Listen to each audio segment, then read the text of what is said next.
من أصحاب رسول الله رجال عشرة خير الناس بعد الرسل كرام بررة صدقوا العهد مع الرحمن فجزاهم فرحا ومسرة بشراهم بالجنة سبقت يا للبشرى يا للبشرى. والرابع أقربهم رحما ابن العم وزوج الزهراء باب العلم علي كان ولي رسول الله وظهرا كان كهارون إلى موسى يحفظ سره يشدد أزرا أحب الله محب علي وابنيه الحسنين الخيرة من السلام عليكم ورحمة الله وبركاته. أعوذ بالله من الشيطان الرجيم. بسم الله الرحمن الرحيم. الحمد لله والصلاة والسلام على رسول الله وعلى آله وصحبه أجمعين أما بعد. സ്നേഹമുള്ള സഹോദരന്മാരെ സഹോദരിമാരെ, അലി ഇബ്നു അബി ത്വാലിബ് റളിയല്ലാഹു അൻഹുവിൻ്റെ കുടുംബത്തെക്കുറിച്ചും ജീവിത വിശുദ്ധിയെക്കുറിച്ചും അറിവിനെക്കുറിച്ചും വിനയത്തെക്കുറിച്ചും ജീവിതത്തിലെ പരിത്യാഗത്തെക്കുറിച്ചുമൊക്കെ നമ്മൾ ചർച്ച ചെയ്തു. ഇനി അലി ഇബ്നു അബി ത്വാലിബ് റളിയല്ലാഹു അൻഹുവിൻ്റെ യുദ്ധങ്ങളെക്കുറിച്ച്, ഖിലാഫത്തിനെക്കുറിച്ച്, വഫാത്തിനെ കുറിച്ചാണ് നമ്മൾ ഈ എപ്പിസോഡിൽ സംസാരിക്കാൻ പോകുന്നത്. അള്ളാഹുവിൻ്റെ റസൂൽ സല്ലല്ലാഹു അലൈഹി വസല്ലമ തങ്ങൾ അലി ഇബ്നു അബി ത്വാലിബ് റളിയല്ലാഹു അൻഹുവിനെ ധാരാളം കാര്യങ്ങളിൽ ചുമതല ഏൽപ്പിച്ചിരുന്നു എന്ന് നമ്മൾ കഴിഞ്ഞ ക്ലാസ്സിൽ മനസ്സിലാക്കി. എന്നതുപോലെ മറ്റു 3 ഖലീഫമാരുടെ ഭരണകാലത്തും അലി ഇബ്നു അബി ത്വാലിബ് റളിയല്ലാഹു അൻഹുവിന് കൃത്യമായ റോളുകൾ ഉണ്ടായിരുന്നു. സിദ്ദീഖ് റളിയല്ലാഹുവിൻ്റെ കാലത്തും ഉമർ റളിയല്ലാഹുവിൻ്റെ കാലത്തും ഉസ്മാൻ ബിൻ അഫ്ഫാൻ റളിയല്ലാഹുവിൻ്റെ കാലത്തും ഖാദിയായി, മുത്തവല്ലിയായി, ശൂറയിലെ അംഗമായി, പ്രധാന ഉപദേഷ്ടാവായി അലി ഇബ്നു അബി ത്വാലിബ് റളിയല്ലാഹു അൻഹു ഉണ്ടായിരുന്നു. അള്ളാഹുവിൻ്റെ റസൂൽ സല്ലല്ലാഹു അലൈഹി വസല്ലം തങ്ങളുടെ കാലത്ത് നടന്ന തബൂക്ക് ഒഴികെയുള്ള എല്ലാ യുദ്ധങ്ങളിലും അലി റളിയല്ലാഹു അൻഹു പങ്കെടുത്തിട്ടുണ്ട്. ബദ്റിൽ പങ്കെടുത്തിട്ടുണ്ട്, ഉഹദിൽ പങ്കെടുത്തിട്ടുണ്ട്, ഖന്തഖിൽ അലി ഇബ്നു അബി ത്വാലിബ് റളിയല്ലാഹു അൻഹുവിൻ്റെ ധീരത പ്രശസ്തമാണ്. ഖൈബറിൽ പങ്കെടുത്തിട്ടുണ്ട്. ഖൈബറിലാണ് അള്ളാഹുവിൻ്റെ റസൂൽ സല്ലല്ലാഹു അലൈഹി വസല്ലം തങ്ങൾ പറഞ്ഞത്, നമ്മൾ കഴിഞ്ഞ ക്ലാസ്സിൽ സൂചിപ്പിച്ചതുപോലെ, സൗതിയന്ന റായത ഗദൻ റജുലൻ യഫ്തഹുല്ലാഹു അലൈഹി, നാളെ ഞാൻ ഈ പതാക ഒരാളുടെ കയ്യിൽ കൊടുക്കും, അയാളുടെ കരങ്ങളാൽ ഖൈബർ വിജയിക്കും. അയാളുടെ പ്രത്യേക യുഹിബ്ബുഹുല്ലാഹ് വറസൂല, അദ്ദേഹം അള്ളാഹുവിനെയും റസൂലിനെയും ഇഷ്ടപ്പെടുന്നുണ്ട്. വയുഹിബ്ബുഹുല്ലാഹു വറസൂലു, അദ്ദേഹത്തെ അള്ളാഹും റസൂലും ഇങ്ങോട്ടും ഇഷ്ടപ്പെടുന്നുണ്ട് എന്ന് പറഞ്ഞ ആ സംഭവം ഖൈബറിൽ. സുൽഹുൽ ഹുദൈബിയയിൽ സുൽഹ് എഴുതുന്ന സമയം മുന്നിലുള്ളത് അലി ഇബ്നു അബി ത്വാലിബ് റളിയല്ലാഹു അൻഹു ആണ്.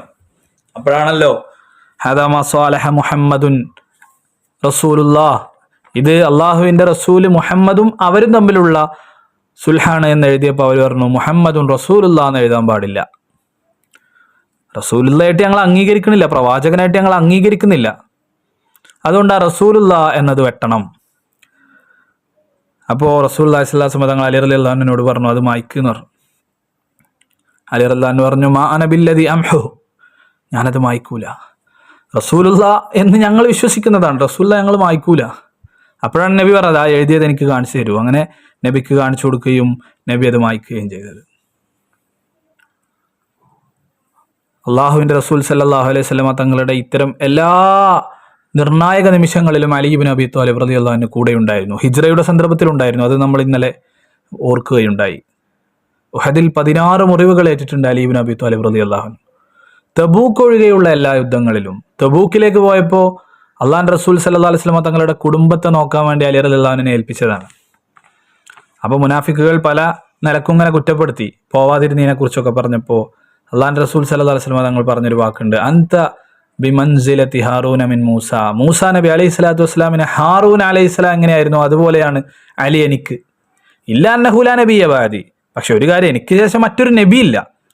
മൂസാ നബിക്ക് ശേഷം ഹാറൂൻ നബി ഉണ്ടായതുപോലെ അലി എന്നൊരു നബി ഉണ്ടാവില്ല, പക്ഷെ എനിക്ക് മൂസാ നബിക്ക് എങ്ങനെയായിരുന്നു ഹാറൂൻ അലൈഹിമസ്സലാം അതുപോലെയാണ് എനിക്ക് അലി എന്ന് റസൂലുള്ളാഹി സ്വല്ലല്ലാഹു അലൈഹി വസല്ലം തങ്ങൾ പറഞ്ഞു. അതാണ് അലി റളിയല്ലാഹു അൻഹുവിന്റെ സ്വീകാര്യത. അലി റളിയല്ലാഹു അൻഹു റസൂലുള്ളാഹിന്റെ മനസ്സിലുള്ള സ്ഥാനം. ഉസ്മാൻ റളിയല്ലാഹു അൻഹുവിന്റെ വഫാത്താണല്ലോ, അതിനുശേഷമാണല്ലോ അലി ഇബ്നു അബി ത്വാലിബ് റളിയല്ലാഹു അൻഹു അധികാരത്തിലേക്ക് വരുന്നത്. അങ്ങനെ ഉസ്മാൻ റളിയല്ലാഹു അൻഹുവിനെ ആ ഉപരോധം ഏർപ്പെടുത്തി ഉസ്മാൻ റളിയല്ലാഹു അൻഹു വീട്ടിൽ കഴിയുന്ന സമയത്ത് ഇബ്നു അസാക്കിർ റിപ്പോർട്ട് ചെയ്യുന്നത് കാണാം. ഉസ്മാൻ റളിയല്ലാഹു അൻഹുവിലേക്ക് ഒരു കത്തെഴുതുന്നുണ്ട് അലി ഇബ്നു അബി ത്വാലിബ് റളിയല്ലാഹു അൻഹു. എന്നിട്ട് പറയുന്നുണ്ട്, ഇന്നമായി ഖംസമയ ദിറാഅ്, എൻ്റെ അടുത്ത് ഒരുപാട് പരിചയങ്ങളുണ്ട്, യുദ്ധത്തിന് വേണ്ട കോപ്പുകളുണ്ട്. ഫഅ്ദിൻലി, എനിക്ക് സമ്മതം തരൂ. ഫഅംനഉക മിനൽ ഖൗം, ഈ നിങ്ങൾ ഉപരോധിക്കുന്നവരിൽ നിന്ന് നിങ്ങളെ ഞാൻ തടയാം. മദീനക്കാർ റെഡിയായിരുന്നു, അലി റളിയല്ലാഹു അൻഹു റെഡിയായിരുന്നു. ആ ഉപരോധക്കാരെ കാട്ടിയോടിക്കാനുള്ള ശക്തി അവിടെ ഉണ്ട്. ഉസ്മാൻ ബിൻ അഫ്ഫാൻ റളിയല്ലാഹു അൻഹു എന്ന ഖലീഫയുടെ സമ്മതം കിട്ടാതെ ഇവർക്കത് ചെയ്യാൻ കഴിയില്ലല്ലോ. ഉസ്മാൻ റളിയല്ലാഹു അൻഹു സമ്മതം കൊടുത്തില്ല. ഖാല ഉസ്മാൻ ജസൈത ഖൈറാ, നിനക്ക് അള്ളാഹുവിന്റെ പ്രതിഫലം കിട്ടട്ടെ, നിന്റെ ചോദ്യം അള്ളാഹു സ്വീകരിക്കട്ടെ. മാ ഉഹിബ്ബു അൻ യുഹ്റാ ഖദമുൻ ഫീ സബബി, എൻ്റെ കാരണത്താൽ ഒരു രക്തം ചിന്തുന്നത് ഞാൻ ഇഷ്ടപ്പെടുന്നില്ല എന്ന് ഉസ്മാൻ ബിൻ അഫ്ഫാൻ റളിയല്ലാഹു അൻഹു അലി റളിയല്ലാഹു അൻഹുവിനോട് മറുപടി പറയാൻ. അലി റളിയല്ലാഹു അൻഹു അടക്കമുള്ള പ്രമുഖർ മദീനയിൽ ഉണ്ടായിരിക്കെ എങ്ങനെയാണ് ഉസ്മാൻ റളിയല്ലാഹു അൻഹുവിന്റെ വധം നടന്നത് എന്നൊരു സംശയം പലരും ഒരുപക്ഷെ മനസ്സിൽ സൂക്ഷിക്കുന്നുണ്ടാവും. അവരൊക്കെ പ്രതിരോധിക്കാൻ റെഡിയായിരുന്നു.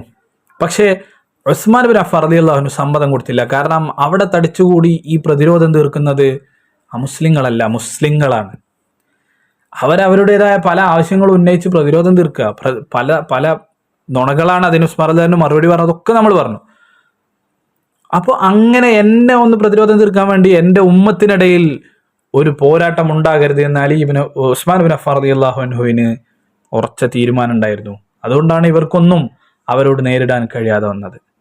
അങ്ങനെ ഉസ്മാൻ ബിൻ അഫ്ഫാൻ റളിയല്ലാഹു അൻഹുവിന്റെ വഫാത്ത്, ധീര ഷഹാദത്ത് നടക്കുന്നു. നമ്മൾ അലി റളിയല്ലാഹുവിന്റെ ഖിലാഫത്തിനെ കുറിച്ച് ഇനി മനസ്സിലാക്കാൻ പോവുകയാണ്. എപ്പോഴാണ് ബൈഅത്ത് നടന്നത്, എങ്ങനെയാണ് അലി ഇബ്നു അബി ത്വാലിബ് റളിയല്ലാഹു അൻഹു ഖിലാഫത്ത് ഏറ്റെടുക്കുന്നത്, പിന്നെ ഖിലാഫത്തിന്റെ കാലത്ത് നടന്ന സംഭവ വികാസങ്ങൾ എന്തൊക്കെയാണ്, ഇതാണ് നമ്മൾ ഇനി ചർച്ച ചെയ്യാൻ പോകുന്നത്.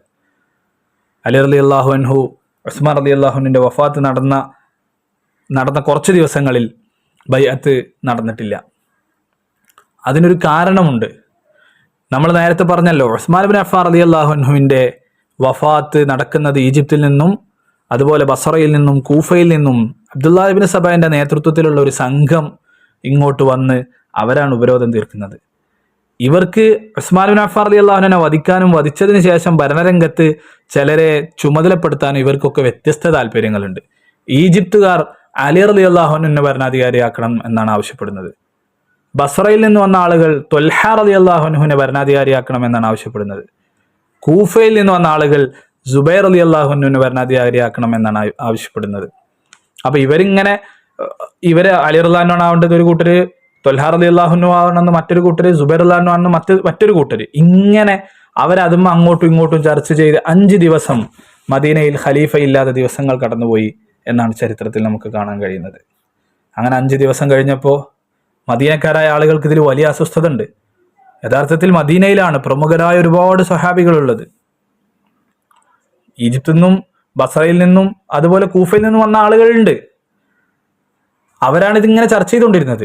അപ്പൊ ഈ സമയത്ത് മദീനക്കാരായ ആളുകൾ എല്ലാവരും കൂടെ അലി ഇബ്നു അബി ത്വാലിബ് റളിയല്ലാഹു അൻഹുവിനെ സമീപിക്കുകയും നിങ്ങളാണ് അടുത്ത ഖലീഫ, നിങ്ങളെ ഞങ്ങൾ ബൈഅത്ത് ചെയ്യുന്നു എന്ന് പറയുകയുണ്ടായി. ആ സന്ദർഭത്തിൽ അലി റളിയല്ലാഹു അൻഹു, നിങ്ങൾ അങ്ങനെ തിരക്ക് പിടിച്ച് നിങ്ങൾ എൻ്റെ അടുത്തേക്ക് വരരുത്, എവിടെയാണ് ബദറിൽ പങ്കെടുത്ത ആളുകൾ, അവർ വരട്ടെ.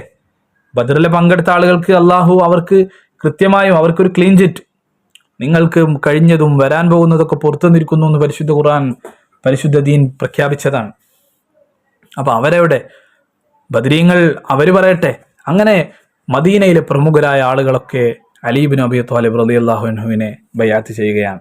അങ്ങനെ 5 ദിവസത്തിന് ശേഷം അലി റളിയല്ലാഹു അൻഹു ഹിജ്റ 33 ദുൽഹിജ്ജ മാസത്തിലാണ് അലി ഇബ്നു അബി ത്വാലിബ് ഖിലാഫത്തിന്റെ സാരഥ്യം ഏറ്റെടുക്കുന്നത്. ഈ ഖിലാഫത്തിന്റെ സാരഥ്യം ഏറ്റെടുത്ത് അലി ഇബ്നു അബി ത്വാലിബ് റളിയല്ലാഹു അൻഹു ഭരണത്തിലേക്ക് കടക്കുന്ന സന്ദർഭം നമുക്കറിയാം. ഇങ്ങനെയൊരു ഫിത്ന നിലനിൽക്കുന്ന സമയമാണ്. ഉസ്മാൻ റളിയല്ലാഹു അൻഹു വധിക്കപ്പെട്ട സമയത്താണ് അലി ഇബ്നു അബി ത്വാലിബ് റളിയല്ലാഹു അൻഹു ഭരണത്തിലേക്ക് കടന്നു വരുന്നത്, ഖിലാഫത്ത് ഏറ്റെടുക്കുന്നത്. അപ്പോൾ മുസ്ലിം ലോകത്ത് നടക്കുന്ന പ്രധാനപ്പെട്ട ഒരു ചർച്ച അലി റളിയല്ലാഹു അൻഹുവിന്റെ ഘാതകരെ കണ്ടെത്തുകയും അവർക്കെതിരെ ശിക്ഷാ നടപടി സ്വീകരിക്കുകയും ചെയ്യണം എന്നുള്ളതാണ്.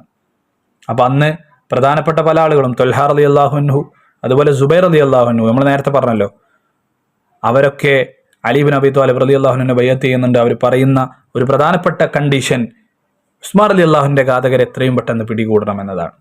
ഉസ്മാൻ റളിയല്ലാഹുവിന്റെ ഘാതകരെ പിടികൂടണം എന്നതിൽ ആർക്കും തർക്കമില്ല, അലി റളിയല്ലാഹുവിനും തർക്കമില്ല, മറ്റാർക്കും തർക്കമില്ല. പക്ഷെ ആദ്യം ചെയ്യണം, പെട്ടെന്ന് ചെയ്യണം എന്നാണ് ഒരു വിഭാഗം ആളുകൾ ആവശ്യപ്പെട്ടുകൊണ്ടിരിക്കുന്നത്.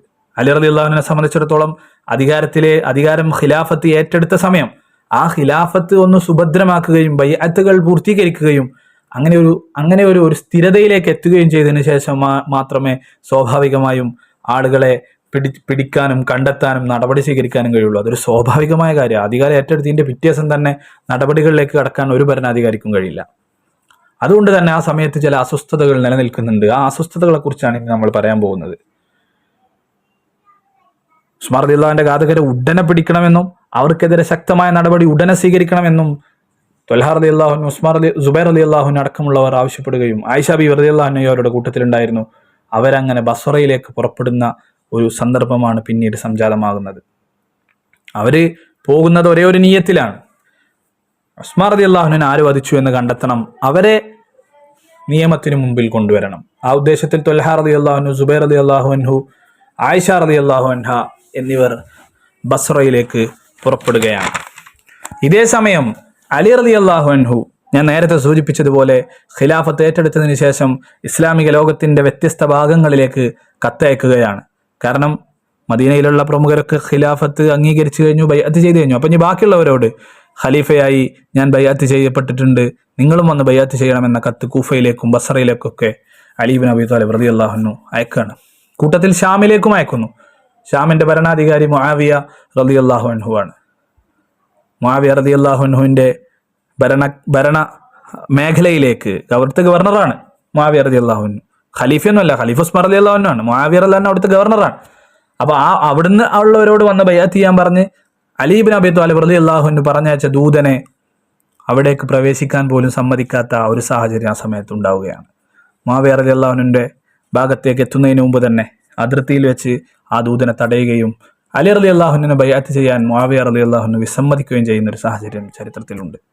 അതിന് മുആവിയ റളിയല്ലാഹു അൻഹു പറയുന്ന കാരണം, ബൈഅത്ത് എല്ലാ ഭാഗത്തുനിന്നുള്ള ആളുകളും ബൈഅത്ത് ചെയ്തിട്ടില്ലല്ലോ, അതുകൊണ്ട് ഖലീഫയെ തെരഞ്ഞെടുക്കൽ, അഹ്ലുൽ ഹല്ലി വൽ അഖദ്, മുഴുവൻ ഇത്തരം കൈകാര്യകർത്താക്കളും ബൈഅത്ത് ചെയ്യാത്തത് കൊണ്ട് ഖിലാഫത്ത് ഏറ്റെടുക്കുക പൂർണ്ണമായിട്ടില്ല എന്നാണ് മുആവിയ റളിയല്ലാഹു അൻഹു സമയത്ത് വാദിച്ചുകൊണ്ടിരുന്നത്. യഥാർത്ഥത്തിൽ സിദ്ദീഖ് റളിയല്ലാഹു അൻഹുവിനെയും ഉമർ റളിയല്ലാഹു അൻഹുവിനെയും ഉസ്മാൻ റളിയല്ലാഹു അൻഹുവിനെയൊക്കെ ബൈഅത്ത് ചെയ്തത് മദീനയിലെ പ്രമുഖരാണ്. അതോടുകൂടെ അവരൊക്കെ ഖലീഫയായി തീർന്നു. പിന്നെ ബാക്കിയുള്ളവരൊക്കെ അതുകൊണ്ട് അവരെയൊക്കെ വന്ന് ബൈഅത്ത് ചെയ്യുന്നത് ചരിത്രത്തിൽ നമ്മൾ കണ്ടതാണ്. അലി ഇബ്നു അബീ ത്വാലിബ് റളിയല്ലാഹു അൻഹു പറഞ്ഞത് അതാണ്, ഇവരെല്ലാവരും എന്നെ ബൈഅത്ത് ചെയ്തു, അതുകൊണ്ട് ഇനി മറ്റുള്ളവരൊക്കെ വന്ന് ഖലീഫയെ അംഗീകരിക്കണം. ഇനി ഖലീഫയെ അംഗീകരിക്കാതിരിക്കുക എന്നത് ഇസ്ലാമിക ലോകത്തിന്റെ ഇസ്ലാമിക ശരീഅത്ത് പ്രകാരം ബുഗാത്താണ്. അവർ ബഗീന്റെ ഭാഗത്ത്, അക്രമത്തിന്റെ ഭാഗത്താണ് അത് വരിക. അങ്ങനെ അക്രമം ചെയ്ത് ഖലീഫയെ അംഗീകരിക്കാത്തവർക്ക് അവരെ നേരിടൽ ഖലീഫയുടെ ബാധ്യതയാണ് എന്നാണ് ഇസ്ലാമിക ശരീഅത്ത്. അതുകൊണ്ട് അലി ഇബ്നു അബീ ത്വാലിബ് റളിയല്ലാഹു അൻഹു ഷാമിലേക്ക് പുറപ്പെടുകയാണ്. അങ്ങനെ ഷാമിലേക്ക് ഒരു സൈന്യവുമായി അലി ഇബ്നു അബീ ത്വാലിബ് റളിയല്ലാഹു അൻഹു പുറപ്പെടാനിരിക്കുമ്പോഴാണ് ഒരു വാർത്ത അറിയുന്നത്.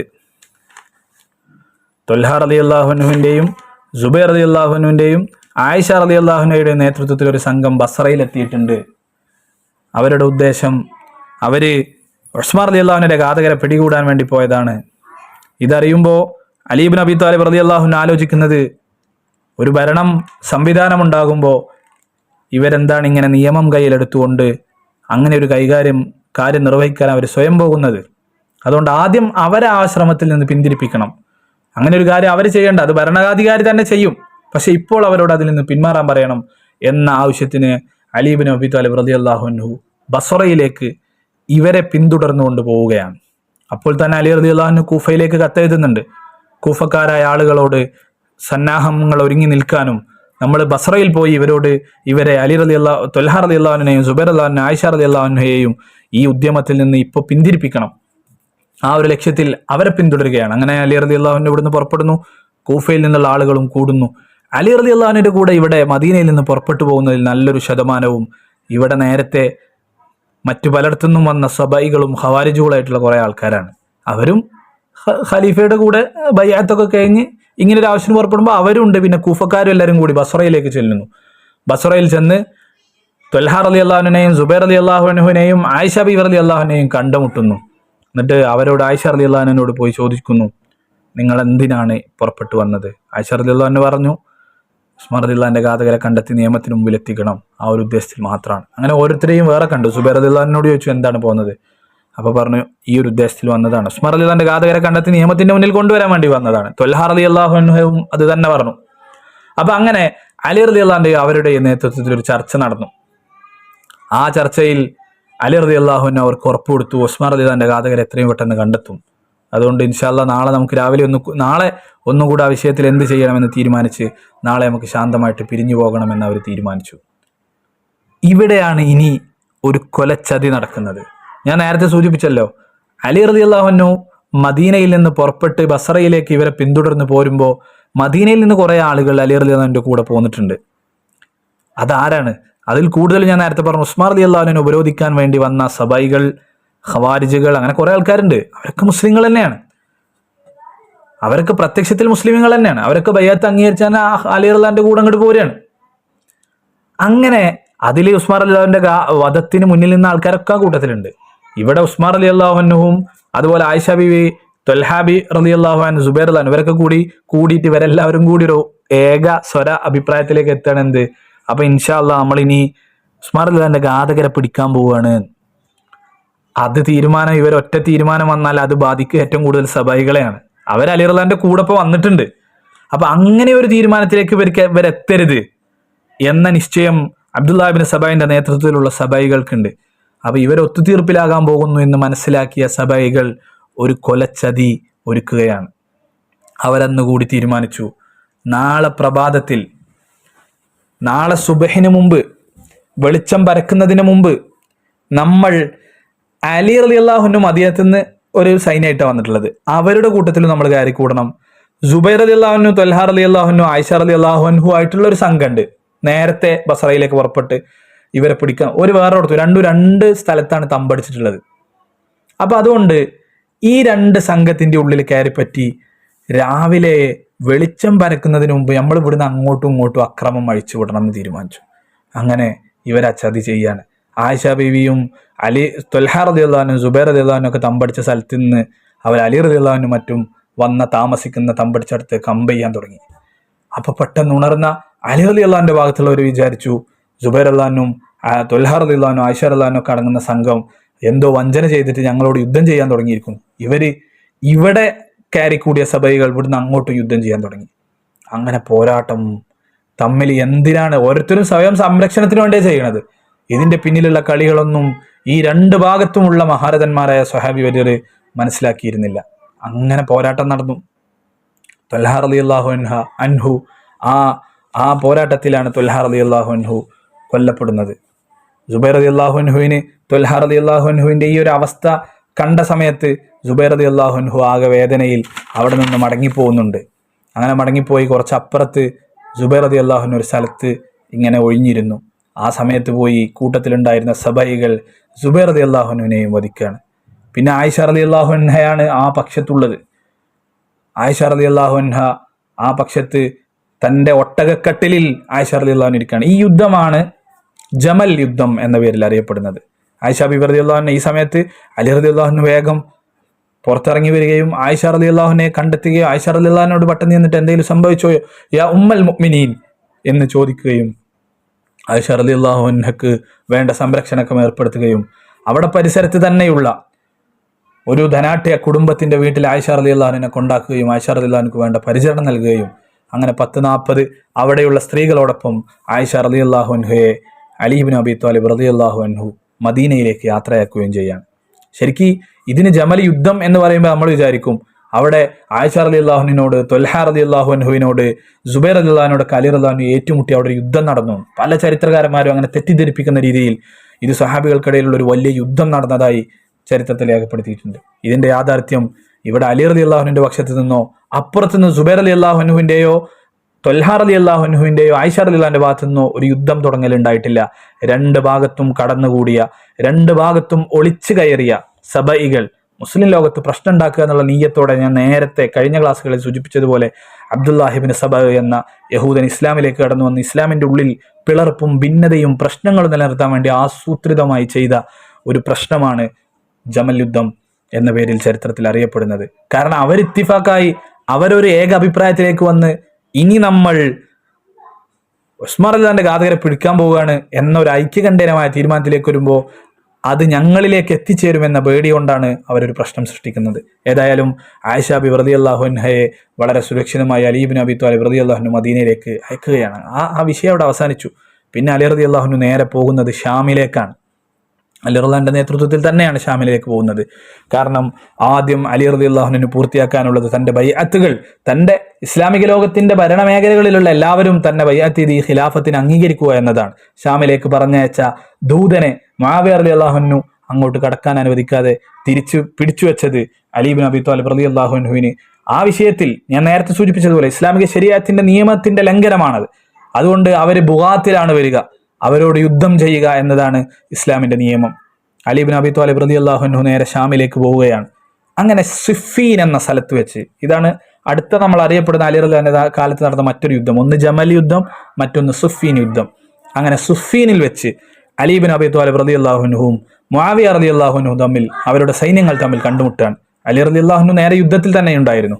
മുആവിയ റളിയല്ലാഹു അൻഹു അപ്പുറത്ത് അവരുടെ സൈന്യത്തിന്റെ ഇടയിൽ ടെന്റിൽ വിശ്രമിക്കുകയായിരുന്നു. ആ യുദ്ധം അങ്ങനെ മുന്നോട്ട് പോയി. ആ യുദ്ധം മുന്നോട്ട് പോകുമ്പോൾ അലി ഇബ്നു അബി ത്വാലിബ് റളിയല്ലാഹു അൻഹുവിന്റെ പക്ഷത്ത് നിന്ന് ചെന്ന സൈന്യത്തിനെ, കൂഫയിൽ നിന്നുള്ള സംഘത്തെയും കൂടി കൂട്ടിയാണ് അലി റളിയല്ലാഹു അൻഹു അങ്ങോട്ട് പോയിട്ടുള്ളത്. അവർ വിജയത്തിലേക്ക് അടുക്കുകയാണ്.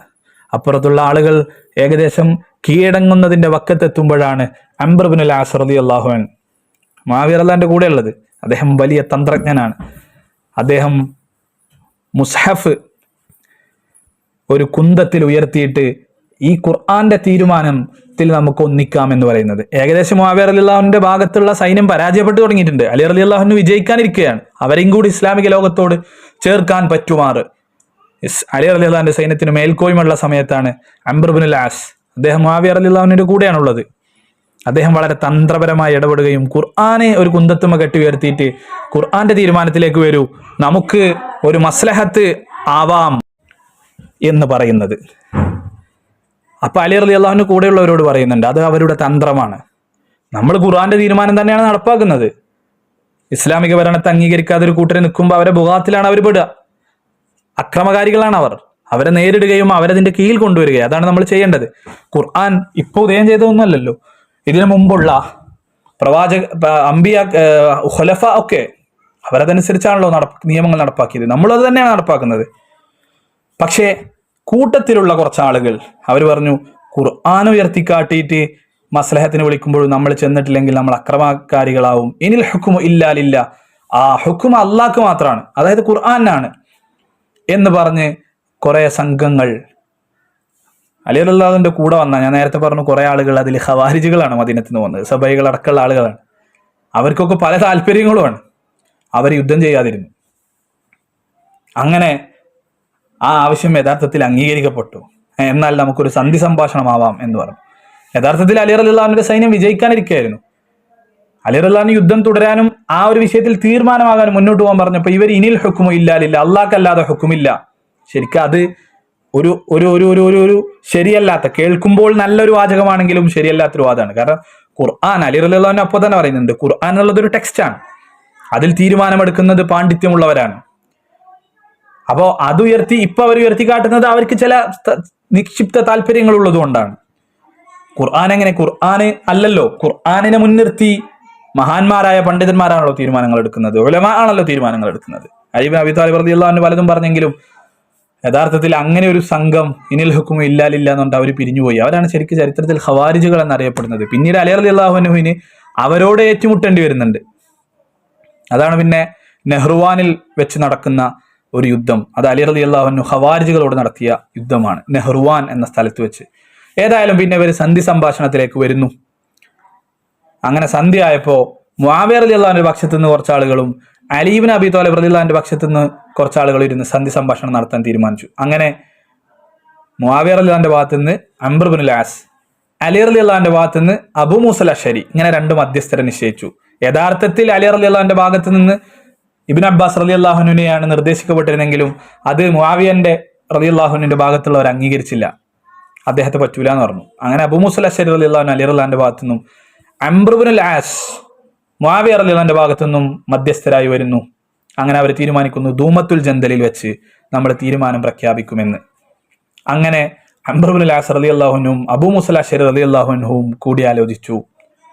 അവര് പിന്നീട് ധൂമത്തുൽ ജന്തലിൽ ഒത്തുചേർന്ന് ആ തീരുമാനം അറിയിക്കുകയാണ്. അപ്പൊ ഞാൻ നേരത്തെ സൂചിപ്പിച്ചതുപോലെ അംർ ഇബ്നുൽ ആസ് റളിയല്ലാഹു അൻഹു മുആവിയ റളിയല്ലാഹു അൻഹുവിന്റെ പക്ഷത്തുള്ളത്. അദ്ദേഹം ഭയങ്കരമായ കുശാഗ്ര ബുദ്ധിയും തന്ത്രജ്ഞാനിയൊക്കെയാണ്. അങ്ങനെ അദ്ദേഹം അബൂ മൂസൽ അശ്ശരി, യഥാർത്ഥത്തിൽ അബൂ മൂസൽ അശ്ശരി ഈ വിഷയം അറിയുമ്പോൾ, ഈ പോരാട്ടം നടക്കുന്ന സമയത്ത്, അതുകൂടെ നമ്മൾ അറിയണം, മുആവിയ റളിയല്ലാഹു അൻഹുവിന്റെയും അലി റളിയല്ലാഹു അൻഹുവിന്റെയും പക്ഷത്തുള്ള രണ്ട് ഭാഗമായി തിരിഞ്ഞ് പോരാട്ടം നടക്കുന്ന സമയത്ത് അലി റളിയല്ലാഹു അൻഹു ഖലീഫ എന്ന നിലയ്ക്ക് ഇസ്ലാമിക ലോകത്തെ സുഭദ്രമാക്കാൻ വേണ്ടി ആണ് ഇറങ്ങിയിട്ടുള്ളത്. അബൂ മൂസൽ അശ്ശരി റളിയല്ലാഹു അൻഹു ഇതിൽ ഭയങ്കര ഈ ഒരു പോരാട്ടത്തിൽ ഭയങ്കര പ്രയാസമായിട്ട് അദ്ദേഹം ഏതോ ഒരു മലയിലേക്ക് ഒളിച്ചു പോയതാണ്. ശരിക്കും ഈ മൂപ്പരെ അദ്ദേഹത്തെ മധ്യസ്ഥനായി നിശ്ചയിക്കുമ്പോൾ അദ്ദേഹം അവിടെ അല്ല.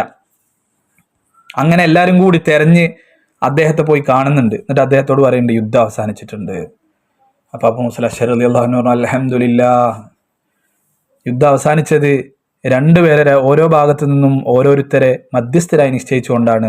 നിങ്ങളെയാണ് അലി റളിയല്ലാഹു അൻഹുവിന്റെ ഭാഗത്തു നിന്നുള്ള മധ്യസ്ഥനായി നിശ്ചയിച്ചിട്ടുള്ളത് എന്ന് പറഞ്ഞു. അപ്പോൾ മൂപ്പര് പറഞ്ഞു, ഇന്നാ ലില്ലാഹി വ ഇന്നാ ഇലൈഹി റാജിഊൻ. പെട്ടല്ലോ, ഏതായാലും എല്ലാവരും നിർബന്ധിച്ച് മൂപ്പർക്ക് ഒരു വഴി ഉണ്ടാകുന്നില്ല, മൂപ്പര് ആ മധ്യസ്ഥത ഏറ്റെടുക്കുകയാണ്. പക്ഷെ അപ്പോഴും നമ്മൾ മനസ്സിലാക്കേണ്ട ഒരു അംർ ഇബ്നുൽ ആസ് റളിയല്ലാഹു അൻഹുവിന് കുറച്ചും കൂടി ഇത്തരം വിഷയങ്ങളിൽ തന്ത്രപരമായി കാര്യങ്ങൾ നീക്കാനുള്ള ഒരു ബുദ്ധിയും കുശാഗ്ര ബുദ്ധി ഉണ്ടായിരുന്നു. ഏതായാലും രണ്ടുകൂട്ടരും കൂടി ചർച്ച ചെയ്ത് പിന്നീട് ധൂമത്തുൽ ജന്തലിൽ വന്ന് പ്രഖ്യാപിക്കുകയാണ്. അങ്ങനെ ധൂമത്തുൽ ജന്തലിലേക്ക് വരുമ്പോൾ അംർ ഇബ്നുൽ ആസ് റളിയല്ലാഹു അൻഹു അബൂ മൂസൽ അശ്ശരി റളിയല്ലാഹു അൻഹു ഇങ്ങനെ ആദരിച്ച് മുന്നിക്കിർത്തുന്നുണ്ട്. ഭയങ്കര ബഹുമാനത്തോടു കൂടിയാണ് കൊണ്ടുവരുന്നത്. എന്നിട്ട് പറഞ്ഞു, നമ്മൾ കണ്ട തീരുമാനങ്ങൾ പ്രഖ്യാപിക്കുന്നു പറഞ്ഞു. അങ്ങനെ അംർ ഇബ്നുൽ ആസ് റളിയല്ലാഹു അൻഹു അബൂ മൂസൽ അശ്ശരി റളിയല്ലാഹു അൻഹുവിനെ കൊണ്ട് ഇവർ കണ്ടെത്തിയ മസ്ലഹത്ത് ചർച്ച പ്രഖ്യാപിക്കുകയാണ്. അങ്ങനെ അബൂ മൂസൽ അശ്ശരി റളിയല്ലാഹു അൻഹു ആ തീരുമാനം ഇങ്ങനെയാണ് പ്രഖ്യാപിച്ചത്. ഇപ്പോ ഞങ്ങൾ കൂടി ആലോചിച്ചപ്പോ മുസ്ലിം ലോകത്ത് ഇങ്ങനെ ഒരു പ്രശ്നം നിലനിൽക്കുന്നുണ്ട്. രണ്ട് ഭരണാധികാരികളെയും തൽസ്ഥാനത്ത് നിന്ന് നീക്കുകയാണ്. അതായത് അലി റളിയല്ലാഹു അൻഹുവിനെയും നീക്കി, മുആവിയ റളിയല്ലാഹു അൻഹുവിനെയും നീക്കി. അപ്പോൾ ഇപ്പോൾ ഇസ്ലാമിക ലോകത്തിന് ഒരു ഭരണാധികാരി ഇല്ല. അതുകൊണ്ട് അതാണ് ഞങ്ങളുടെ തീരുമാനം എന്ന് അറിയിക്കുകയാണ്. അപ്പോൾ അംർ ഇബ്നുൽ ആസ് റളിയല്ലാഹു അൻഹു പറഞ്ഞു, ഇപ്പൊ ഒരു ഭരണാധികാരി ഇല്ലല്ലോ, അതുകൊണ്ട് ഞാൻ മുആവിയ റളിയല്ലാഹു അൻഹുവിനെ ഇസ്ലാമിക ലോകത്തിന്റെ ഖലീഫയായി നിർദ്ദേശിക്കുകയാണ്, എല്ലാവരും വന്ന് ബൈഅത്ത് ചെയ്യണം എന്ന് പറഞ്ഞു. ശരിക്കും ഇങ്ങനെയാണ് സംഭവിക്കുന്നത്. അലി റളിയല്ലാഹു അൻഹു അപ്പോൾ അവിടെ അല്ല. ഈ തീരുമാനം വന്നപ്പോൾ അവിടെ ഷാമിലെ ഒരുപാട് ആളുകൾ തടിച്ചു കൂടിയിട്ടുണ്ട്. അവരെല്ലാവരും കൂടി അതങ്ങോട്ട് പാസ്സാക്കി. മുആവിയ റളിയല്ലാഹു അൻഹു ആയിക്കോട്ടെ, മുആവിയ റളിയല്ലാഹു അൻഹു ആദ്യം ഇവരെ മസ്ലഹത്ത് തീരുമാനം എന്ന നിലയ്ക്ക് രണ്ടാളും പിരിച്ചുവിട്ടു എന്നാണ് പ്രഖ്യാപിക്കുന്നത്. പിന്നെ അംർ ഇബ്നുൽ ആസ് റളിയല്ലാഹു അൻഹു മുആവിയ റളിയല്ലാഹു അൻഹുവിനെ ഖലീഫയായി നിർദ്ദേശിക്കുകയും ബൈഅത്ത് ചെയ്യാൻ ആവശ്യപ്പെടുകയാണ്. ഷാമിയർ സ്വാഭാവികമായിട്ടും അവരെ ഗവർണറാണ്, അവരാ തീരുമാനം അതാണ്, അതിനെ അങ്ങോട്ട് പിന്തുണച്ചുകൊണ്ട് അവരതുമായാണ് മുന്നോട്ട് പോയി. ഇതാണ് യഥാർത്ഥത്തിൽ സംഭവിക്കുന്നത്. അപ്പൊ സുഫീൻ യുദ്ധം ഇങ്ങനെ ഒരു മസ്ലഹത്തിലേക്ക് വരുന്നു. പിന്നെ ഈ മസ്ലഹത്തിൽ ഇങ്ങനെ ഒരു ഭാഗത്ത് നിന്ന് ഏകപക്ഷീയമായ ഒരു പ്രഖ്യാപനം ഉണ്ടാവുന്നു. അലി റളിയല്ലാഹു അൻഹു ആ സമയത്ത് കൂഫയിൽ ഇവരെല്ലാവരും കൂടി അവിടുന്ന് വന്ന ആളുകളൊക്കെ ചെന്ന് അലി റളിയല്ലാഹു അൻഹുവിനോട് വിവരം അറിയിക്കുന്നു, മധ്യസ്ഥന്മാർ ഇങ്ങനെയാണ് പ്രഖ്യാപിച്ചത്. അലി റളിയല്ലാഹു അൻഹു പറഞ്ഞു, അത് അള്ളാഹുവിന്റെ ദീനിനെതിരാണ്, ഖുർആനിനെതിരാണ്, ഇസ്ലാമിക ലോകത്തിന്റെ ഖലീഫയായി ആളുകളൊക്കെ എന്നെ ബൈഅത്ത് ചെയ്തതാണ്. മുആവിയ റളിയല്ലാഹു അൻഹു ഒരു ഗവർണർ മാത്രമാണ്. അപ്പോൾ ഒരു ഗവർണറെ അസൽ ചെയ്യുന്നത്, പിരിച്ചുവിടുന്നതും ഒരു ഖലീഫയെ പിരിച്ചുവിടുന്നതും ഇങ്ങനെ സമീകരിച്ച് ഒരേപോലെ ഇവർക്ക് തീരുമാനിച്ച് പ്രഖ്യാപിക്കാൻ പറ്റുന്നതല്ല ഇസ്ലാമിക ശരീഅത്തിന്റെ നിയമം. അതുകൊണ്ട് ആ തീരുമാനം ഇസ്ലാമികമായിട്ട് നമുക്ക് ഉൾക്കൊള്ളാൻ കഴിയില്ല. അങ്ങനെ അലി റളിയല്ലാഹു അൻഹു നിരന്തരം മുആവിയ റളിയല്ലാഹു അൻഹുവിനോട് ആ വിഷയത്തിൽ അങ്ങോട്ടും ഇങ്ങോട്ടും കത്തിടപാടുകൾ നടത്തുകയും പല സമയങ്ങളിലും ചില പോരാട്ടങ്ങൾ നിലനിൽക്കുകയും ചെയ്തിട്ടുണ്ട്. അങ്ങനെ കുറച്ചു കാലം കഴിഞ്ഞപ്പോൾ മുആവിയ റളിയല്ലാഹു അൻഹു അലി റളിയല്ലാഹു അൻഹു കത്തെഴുതുകയാണ്, നിങ്ങൾ നിങ്ങളുടെ ഭാഗത്ത് ഭരണം നടത്തുക, ഞാൻ എൻ്റെ ഭാഗത്തും ഭരണം നടത്തുക, നമുക്കങ്ങനെ പ്രശ്നങ്ങളില്ലാതെ മുന്നോട്ട് പോകണം എന്നൊരു കത്ത് വരികയും അലി റളിയല്ലാഹു അൻഹു പിന്നെ മൗനം സമ്മതം എന്ന പോലെ ആ കത്തിന് പിന്നീട് മറുപടി നൽകാതിരിക്കുകയും അങ്ങനെ രണ്ടുപേരും രണ്ട് ഭാഗത്ത് ഭരണവുമായി മുന്നോട്ട് പോയി എന്നതാണ് ചരിത്രം. അലി ഇബ്നു അബീ ത്വാലിബ് റളിയല്ലാഹു അൻഹു ഭരണം നടത്തുന്നത് 4.5 വർഷമാണ്.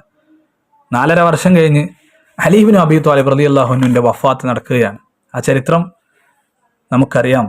അലി റളിയല്ലാഹു അൻഹു കൊല്ലപ്പെടുകയാണ്. യഥാർത്ഥത്തിൽ ആരാണ് അതിന് പിന്നിൽ? ഖവാരിജുകളാണ് അതിന് പിന്നിൽ. അവർ കഅബത്തുങ്ങ ഹതീമിൽ വെച്ച് തീരുമാനം എടുക്കുകയാണ്. കഅബത്തിങ്കൽ വെച്ച് അവർ തീരുമാനം എടുക്കുകയാണ്. കാരണം ഖവാരിജികൾ അവർ മുസ്ലിം ലോകത്തിനെതിരാണ്, ഖലീഫക്കെതിരാണ്, മറ്റെല്ലാവർക്കും.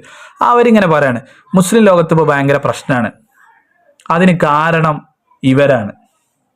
ആരൊക്കെയാണ്? അലിയാണ് റളിയല്ലാഹു അൻഹു, മുആവിയയാണ് റളിയല്ലാഹു അൻഹു, അംർ ഇബ്നുൽ ആസ് ആണ് റളിയല്ലാഹു അൻഹു. ഈ മൂന്നാളാണ് പ്രശ്നക്കാർ. ഈ മൂന്നാളെയും നമ്മൾ ഒരേ സമയത്ത് വധിക്കണം എന്ന് ഹത്തീമിൽ വെച്ച് ഖവാരിജികൾ തീരുമാനം എടുക്കുകയാണ്. അങ്ങനെ തീരുമാനം എടുത്തിട്ട് അവർ പുറപ്പെടുകയാണ്. മൂന്ന് സ്ഥലത്തും ഇവർ ഒരു സുബഹിയാവുമ്പോൾ എത്തിച്ചേരുകയാണ്. റമദാൻ 16 ഹിജ്റ 40. അങ്ങനെ ഈജിപ്തിലേക്ക് ഒരു ടീം പോയി, അംർ ഇബ്നുൽ ആസ് റളിയല്ലാഹു അൻഹുവിനെ വധിക്കാൻ വേണ്ടിയിട്ടാണ്. ഡമസ്കസിലേക്ക് ഒരു ടീം പോയി, മുആവിയ റളിയല്ലാഹു അൻഹുവിനെ വധിക്കാൻ വേണ്ടിയിട്ടാണ്. കൂഫയിലേക്കൊരു ടീം പോയി, ഇബ്നു മുൽജിം നമുക്കറിയാം, അലി റളിയല്ലാഹു അൻഹുവിനെ വധിക്കാൻ വേണ്ടിയാണ്. അങ്ങനെ കൃത്യസമയത്ത് മുആവിയ റളിയല്ലാഹു അൻഹുവിനെ അവർ വെട്ടി. പക്ഷേ ആ വെട്ട് അദ്ദേഹത്തിന്റെ കാലിന്റെ ഭാഗത്താണ് ഏറ്റതുകൊണ്ട് അദ്ദേഹം രക്ഷപ്പെട്ടു, അദ്ദേഹം വധിക്കപ്പെട്ടില്ല. അലി ഇബ്നു അബീ ത്വാലിബ് റളിയല്ലാഹു അൻഹു നെറ്റിയുടെ ഭാഗത്തേക്കും കൈയിന്റെ ഭാഗത്തേക്കും ഒക്കെ സുബഹിക്ക് പള്ളിയിലേക്ക് വരുന്ന സമയത്ത് കുത്തുകയും ആ കുത്തിന്റെ ഫലമായി അലി ഇബ്നു അബീ ത്വാലിബ് റളിയല്ലാഹു അൻഹു വഫാത്താവുകയും ചെയ്യാണ്. അതേ ദിവസം ഈജിപ്തിൽ അംർ ഇബ്നുൽ ആസ് റളിയല്ലാഹു അൻഹുവിനെ വധിക്കാൻ വേണ്ടി എത്തിയ സംഘത്തിന് അംർ ഇബ്നുൽ ആസ് റളിയല്ലാഹു അൻഹു അന്ന് രോഗാവസ്ഥ കാരണം വീട്ടിലായതുകൊണ്ട് പള്ളിയിലേക്ക് വരാത്തതുകൊണ്ട് വധിക്കാൻ കഴിഞ്ഞിട്ടില്ല. അന്ന് പകരം വന്നയാളെ ഇവർ വധിക്കുകയും ചെയ്തിട്ടുണ്ട്. ഇങ്ങനെയാണ് ചരിത്രം. ഇതിന് പിന്നിലും മുസ്ലിം ലോകത്തിന്റെ ശത്രുക്കളാണ് എന്ന് നമ്മൾ തിരിച്ചറിയണം. മുസ്ലിം പേരുള്ള, നല്ല താടിയുള്ള, അതുപോലെ നല്ല നിസ്കാരത്തായുള്ള ആളുകൾ ഖവാരിജികൾ, അവർ കൃത്യമായി പ്ലാൻ ചെയ്താണ് അലി ഇബ്നു അബീ ത്വാലിബ് റളിയല്ലാഹു അൻഹു സുബഹിയിലേക്ക് പള്ളിക്ക് വരുന്ന സമയത്ത് വധം നടപ്പിലാക്കുന്നത്. അലി ഇബ്നു അബീ ത്വാലിബ് റളിയല്ലാഹു അൻഹുവിൻ്റെ ജീവിതത്തിൻ്റെ ഏകദേശം എല്ലാ പ്രധാന സംഭവങ്ങളിലൂടെയാണ് നമ്മളിപ്പോൾ കടന്നുപോയത്. 4.5 വർഷമാണ് ഭരണം. ആ 4.5 വർഷം ഒരുപാട് പ്രയാസങ്ങളിലൂടെ, പ്രതിസന്ധികളിലൂടെ, ഫിത്നകളിലൂടെ ഒക്കെ കടന്നുപോയപ്പോഴും പരിശുദ്ധ ദീനിന്റെ നിയമങ്ങൾ, പരിശുദ്ധ ഖുർആനിന്റെ നിയമങ്ങൾ, അള്ളാഹുവിന്റെ റസൂൽ സല്ലല്ലാഹു അലൈഹി വസല്ലമ തങ്ങളാണ് മദീനത്തുൽ ഇൽമി വ അലിയുൻ ബാബുഹ, അള്ളാഹിന്റെ റസൂലിന്റെ സല്ലല്ലാഹു അലൈഹി വസല്ലമ തങ്ങളിൽ നിന്ന് പകർന്നെടുത്ത ജ്ഞാനത്തിന്റെ ആ അറിവിന്റെ ബേസിൽ നിന്നുകൊണ്ട് നിലപാടുകൾ എടുത്തുകൊണ്ടാണ് അലി ഇബ്നു അബീ ത്വാലിബ് റളിയല്ലാഹു അൻഹു മുന്നോട്ട് പോയത്. അലി റളിയല്ലാഹുവിന്റെ വഫാത്തിന് ശേഷം ഹസൻ റളിയല്ലാഹു അൻഹു ഭരണസാരഥ്യം ഏറ്റെടുക്കുന്നു. വെറും 6 മാസമാണ് അദ്ദേഹം ഭരണം തുടർന്നത്. അപ്പോഴും മുആവിയ റളിയല്ലാഹു അൻഹു അപ്പുറത്ത് സമാന്തരമായ ഒരു ഭരണം പോലെ മുന്നോട്ട് പോകുന്നുണ്ട്.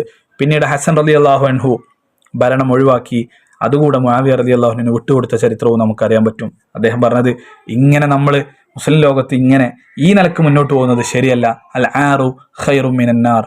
ഹസൻ ഭരണം ഒഴിഞ്ഞു എന്നത് ഒരു പക്ഷെ മോശമാണ്, ആൾക്കാരൊക്കെ വളരെ മോശമായി എന്ന് പറയും. പക്ഷേ അങ്ങനെ ഒരു മോശം സഹിക്കുന്നതിനേക്കാൾ വലുതല്ല നരകത്തിൽ, അങ്ങനെ ഒരു മോശം സഹിക്കലാണ് നരകത്തിലേക്ക് പോകുന്നതിനേക്കാൾ നല്ലത്. ആറാണ് നാറിനേക്കാൾ, തീയിനേക്കാൾ ഖൈറ്. അതുകൊണ്ട് ആൾക്കാർ ഹസൻ പരാജയപ്പെട്ട് ഭരണമൊക്കെ കൊടുത്തു എന്ന് പറഞ്ഞോട്ടെ, എന്നാലും കുഴപ്പമില്ല, നാറ് വേണ്ടല്ലോ. അത് കൂടുതൽ പ്രശ്നങ്ങൾ സങ്കീർണമായ സമയത്താണ് ഹസൻ റളിയല്ലാഹു അൻഹു അങ്ങനെ ഒരു തീരുമാനത്തിലേക്ക് പോകുന്നത്. അങ്ങനെയാണ് പിന്നീട് മുആവിയ റളിയല്ലാഹു അൻഹുവിന്റെ ഭരണം തുടർന്നു പോകുന്നത് നമുക്കറിയാം. പിന്നീട് ആ ഭരണം പിന്നീട് അതിന് ചരിത്രത്തിൽ പല തുടർച്ചകളും ഉണ്ടാകുന്നു, അത് നമ്മുടെ വിഷയമല്ല. അലി ഇബ്നു അബീ ത്വാലിബ് റളിയല്ലാഹു അൻഹുവിൻ്റെ ത്യാഗോജ്ജലമായ ജീവിതം, ഭരണം ഏറ്റെടുക്കുന്നത് മുതൽ ഇത്തരം കുറേ പ്രശ്നങ്ങൾ നിലനിൽക്കുന്നത് കൊണ്ട് തന്നെ ആ ഒരു ഭരണത്തിൻ്റെ പ്രയാസങ്ങൾക്കിടയിലും ഏറ്റവും നല്ല ഭരണം കാഴ്ചവെക്കാൻ അലി ഇബ്നു അബീ ത്വാലിബ് റളിയല്ലാഹു അൻഹുവിന് സാധിക്കുകയുണ്ടായി. അള്ളാഹു മഹാനവറുകളുടെ ഹഖ് ജാഹ് ബറക്കത്തുകൊണ്ട് നാളെ സ്വർഗത്തിൽ അവരോടൊപ്പം ഒരുമിച്ച് കൂടാൻ അള്ളാഹു നമുക്ക് തൗഫീഖ് നൽകി അനുഗ്രഹിക്കുമാറാവട്ടെ. ജീവിതത്തിൽ അവരൊക്കെ പോലെ ചില മൊമെന്റുകളിൽ, ചില നിമിഷങ്ങളിൽ ധീരമായ നിലപാടെടുക്കാനും ദീനിനു വേണ്ടി നിലകൊള്ളാനും, പ്രത്യേകിച്ചും ഇന്ത്യയുടെയൊക്കെ പുതിയ സാഹചര്യങ്ങളിൽ നമുക്കും നമ്മുടെ മക്കൾക്കും അള്ളാഹു ഈമാനിന്റെ കരുത്ത് നൽകി അനുഗ്രഹിക്കുമാറാവട്ടെ. വാഖിറു ദഅവാന അൽഹംദുലില്ലാഹി റബ്ബിൽ ആലമീൻ. അസ്സലാമു അലൈക്കും വറഹ്മത്തുള്ളാഹി വബറകാതുഹു. رجال 10 خير الناس بعد الرسل كرام بررة أبو بكر عمر وعثمان وعلي وسعيد وسعد طلحة والزبير وعامر وابن العوف تمام 10.